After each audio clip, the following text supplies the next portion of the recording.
Whenever I make a video about an investment product or a way to quote unquote get a guaranteed return, there's bound to be some controversy. So today I'm going to share with you some of the comments that I got on my very first iBond video. And if you're not familiar with iBonds, I'll give you a little bit of information plus my take on why I think I might have been wrong in that very first video. So stick around, you're not going to want to miss this.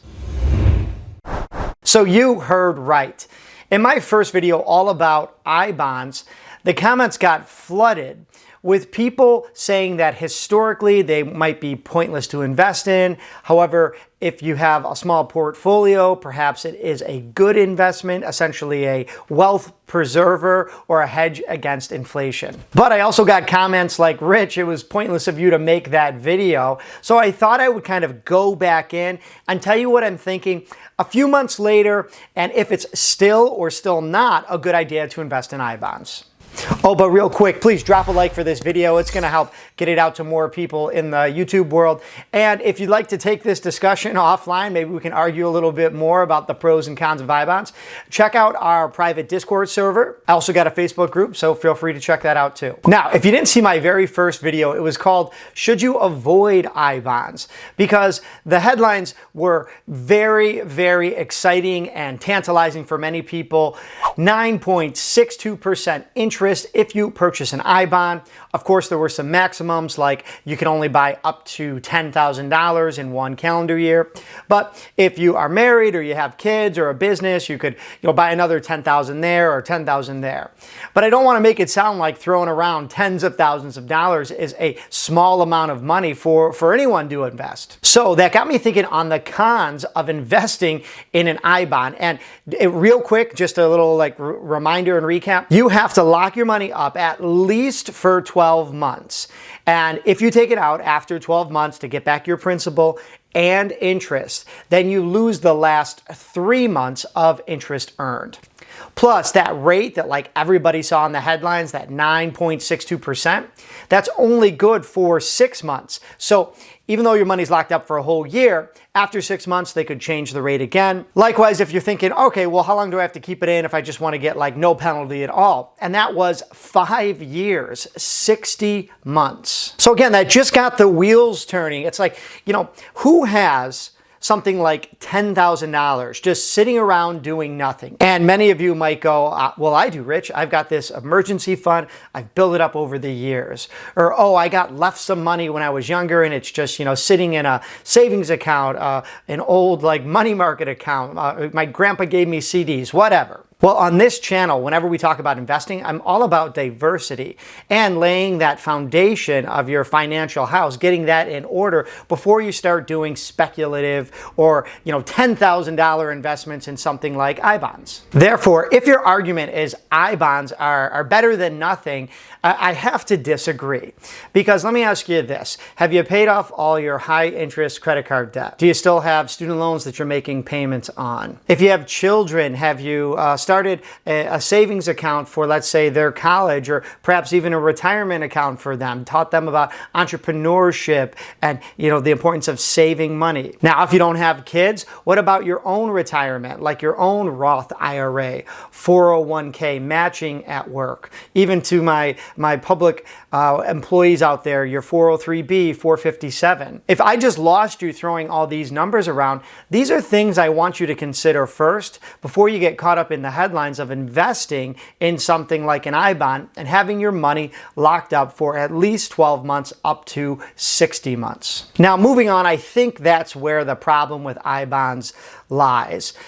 If you are a long-term investor, and that's what we preach on this channel, then you know that iBonds are a conservative, short-term way to maybe lock up a little bit of your money and earn potentially a few $100s worth of interest at the end of the year. But honestly, it's that higher interest rate that's attracting people. I'll give you an everyday example. If someone were to come up to you and say, hey, listen, if you give me $1,000 in a year from now, I'll pay you back that entire $1,000, and then I'll give you an extra $90 $96. You might have to kind of scratch your head and you'll be like, okay, $96, like $10 a month. Now you might say to yourself, of course, $96, that's what I would like. I'll take it all day. But let's think a little bit bigger. I want to wrap this up with 3 suggestions of where my head is, why I think that investing in I-bonds might be wrong, because if you can think a little bit bigger, a little bit more long-term, that there might be a little bit more bang for your buck if you invest in these ways. Now, of course, this is not financial advice. These are just 3 things that I'm currently exploring. And if you want to leave me a comment down below, I'll let you know which one I picked. So the first one would be investing in a brokerage account, something like a Vanguard dividend fund. And I'm specifically interested in the Vanguard High Dividend Yield Index Fund. It has the ticker symbol VHYAX, and I've talked about it before on this channel. You see, I had started this brokerage account quite a while ago, but as I began many of my money experiments on this channel, everything from best savings accounts to best credit cards, even crypto investing, I ended up taking out a bit of this money and putting it into different places. However, if I am going to take like $10,000 and drop it down somewhere, I might stick it in something like this and basically just expect right around 3 to 4% interest per year. And let's be honest, maybe potentially way more if the market begins to recover. Because if you've taken care of all those other areas of your financial house, opening up a brokerage account and investing in something that has a low expense ratio and pays dividends, literally pays dividends over the course of the year, is something I personally find interesting. Now, my next idea might be to take a look ahead at my children's educational funds, something like a 529 plan, and do something called super funding the 529. You see, a couple minutes ago, I mentioned that if somebody's literally going to take $10,000 and invest them in I-bonds, they probably have $50,000 to $100,000 like kind of saved up in that emergency fund, and they're just looking to kind of beat inflation. Well, if I have my $50,000 to $100,000 and I want to super fund my child's future educational costs, I can take up to $50,000 and put it into a 529 plan. And then my state, New York State, allows you to deduct $10,000 every single year from your taxes because you made that contribution. Now, I should note that every state has different rules on whether or not you can deduct those 529 contributions from your state taxes and how it's applied. So I use that number 50,000 because it would be 10,000 each year here in New York. Another idea would be to invest in real estate. There is a building here in my hometown right on Main Street, just a couple miles down the road from where I live, and it is a commercial building. There is a learning center downstairs with 2 walk-up offices, one's being used for storage by the learning center and the other used to be an attorney's office, and it's completely empty now. Imagine me taking my $100,000 and putting that down on a commercial building and then renting out that space downstairs to the tenant for the learning center, but using upstairs as a YouTube office. For example, it sure would be nice to get out of this garage, to not have, you can't see him. Usually the dog's right about here sleeping. He's still there today. And, make sure I'm not disrupting the family.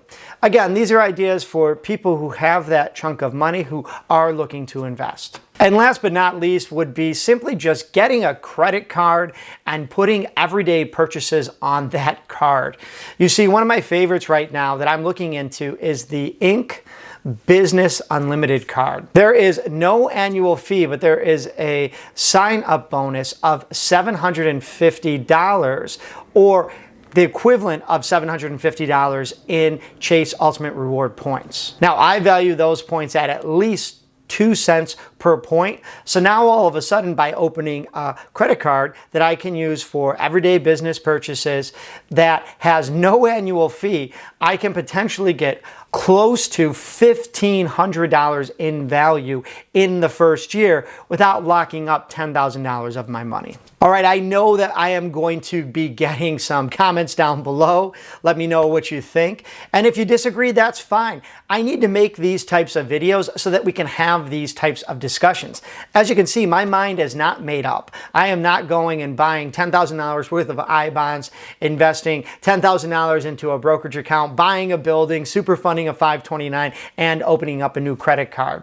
There's not just the problem of having enough money to go around. It's strategically putting your money into diverse investments and having a plan for you for your future. All right, my website is full of blog posts, other videos, podcasts on all these fun money topics.